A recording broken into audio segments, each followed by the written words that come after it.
Le chef de l'État Moon Jae-in a décidé de gracier l'ex-président Park Geun-hye, condamné à 20 ans de prison ferme suite au Choe Gate.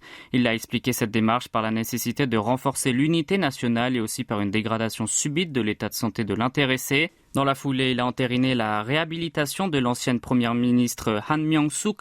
En revanche, l'ancien président Lee Myung-bak ne fait pas l'objet de cette clémence.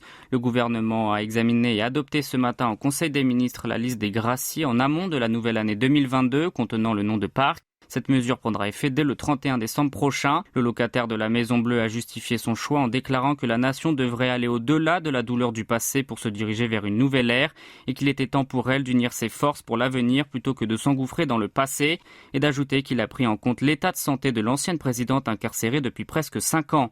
La porte-parole de la Chonggwade, Park Kyung-mi, a souhaité que cette clémence puisse surmonter les divergences d'opinion pour ouvrir un nouveau chapitre d'unité et d'intégration, sans oublier de solliciter la compréhension et l'indulgence de ceux qui s'y opposent. Pour rappel, Park Geun-hye avait été condamné suite au Choe Gate, un vaste scandale de trafic d'influence et de corruption, et incarcéré depuis le 31 mars 2017. En bénéficiant de la 5e grâce sous la présidence de Moon Jae-in, elle retrouvera sa liberté après avoir passé 4 ans et 9 mois derrière les barreaux. Depuis le début de sa détention, elle a été hospitalisée à plusieurs reprises.